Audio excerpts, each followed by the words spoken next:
Hello, world history, and good morning. It is Monday, and today we are starting a mini research paper. It's pretty similar to the QFT. We're just breaking it down into two different days.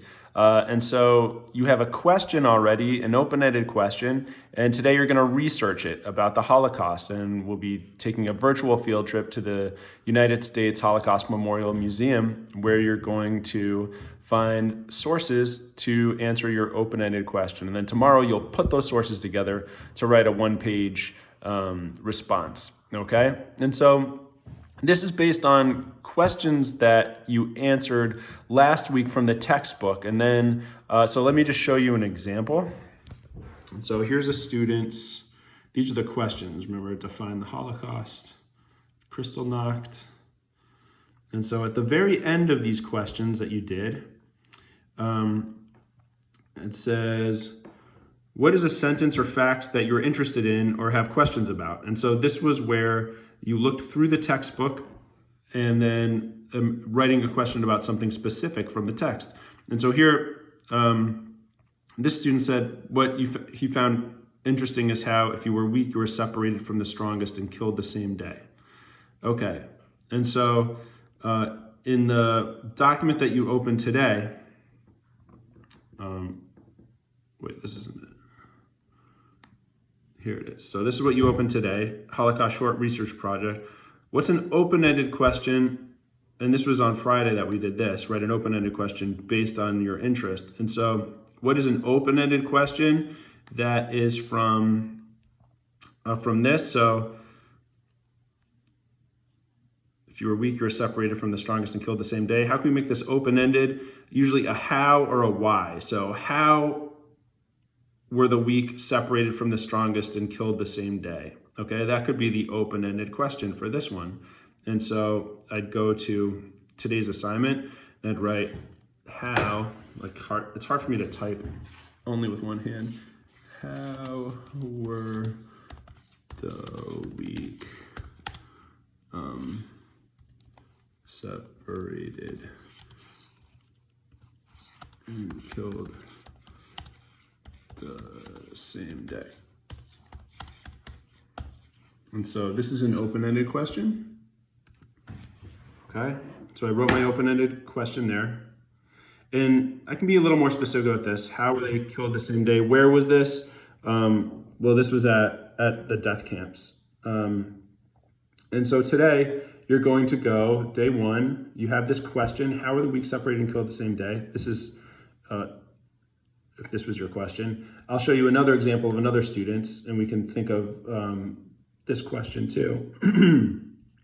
This student's question was, or the fact and sentence that he was interested in was, the Nazis built extermination camps equipped with huge gas chambers that could kill as many as 6,000 human beings in a day.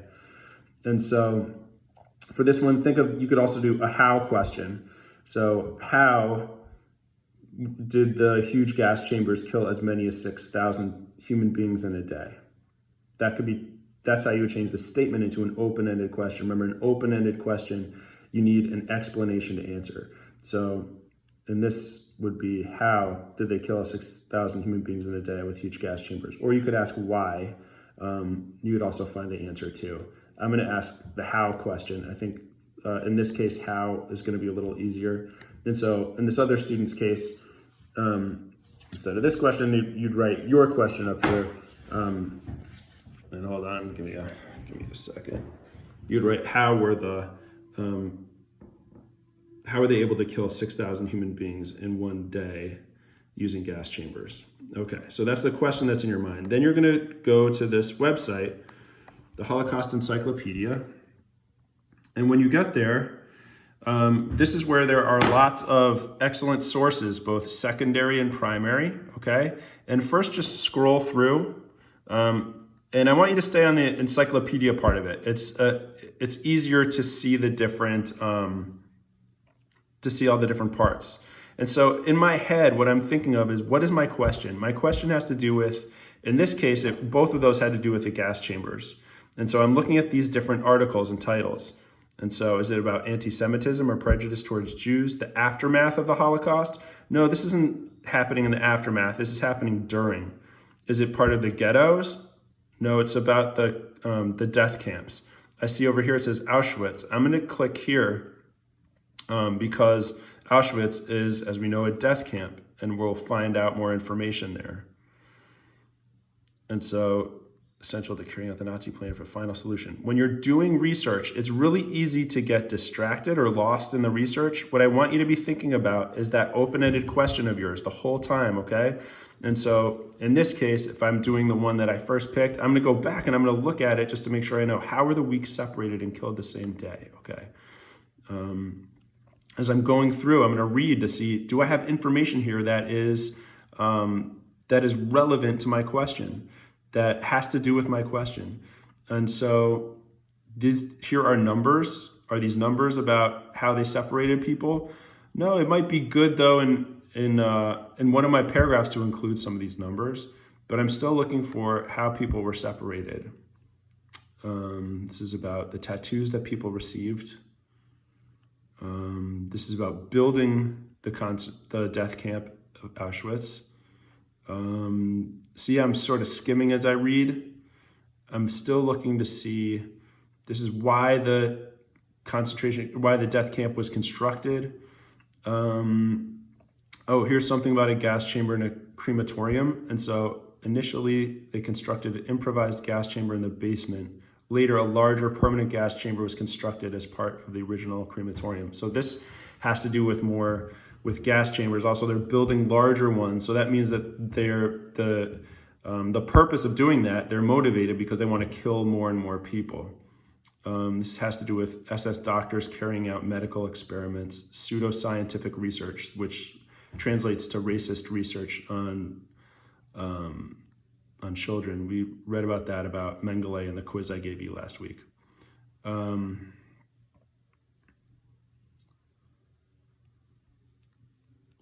so look through. This has to do with gassing operations.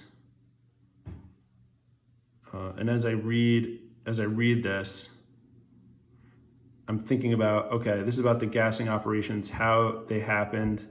Okay, oh, here we go. And I'm thinking about my open-ended question that has to do, in this case, this student's open-ended question has to do with people were separated. This says Jewish deportees, people who've been deported, arriving at Auschwitz-Birkenau, immediately underwent selection. The SS staff chose some of the able-bodied for forced labor and sent the rest directly to the gas chambers, which were disguised as shower installations to mislead the victims. The belongings of the deportees were confiscated and sorted in the Canada warehouse for shipment back to Germany. Canada symbolized wealth to the prisoners. And so they thought that their clothes were being put somewhere that is that's gonna, like, they're gonna be safe. They tell them they're gonna be disinfected and given a shower, and that there's some kind of protection for them. So this has to do with the separation. Let's see. And now I see this right here on the left, arrival of Jews at Auschwitz. And this shows people arriving and then being separated. So as you go through these articles, you can click and get sent to other articles as well. Okay, and so this can have to do with that. There are also videos. You can watch a video. You can get pictures. This is primary source right here, this evidence. And as you go through, you can, this is about the prisoner revolt. Some of you had questions about her. And it's weird, in this, as opposed to the textbook, it says Alla Gertner instead of Ava Gartner, but it's obviously the same person, so it makes me wonder, did the textbook make a mistake? Let's see. And so as you go through, this has to do with the evacuation of it, the liberation of Auschwitz. So up here, because this had to do with separating people, what I would do is I would copy and paste the relevant information, okay? So I'd take that, I'd copy it, I'd go back to my list for today, for Monday, my research, and underneath here, I'm going to cut and paste the evidence that I find right down here. Now, when we write tomorrow, we can't just use straight up the evidence that, because you have to turn it into your own words. But here for research, we're going to copy and paste our evidence there and make sure to say what article you got it from, okay? With the other student whose question was about why or how are the gassing facilities used, this is about the gas chambers and how they were built and when it started and when it stopped. There's also a search up here. See this? Oops. That magnifying glass, just click on that.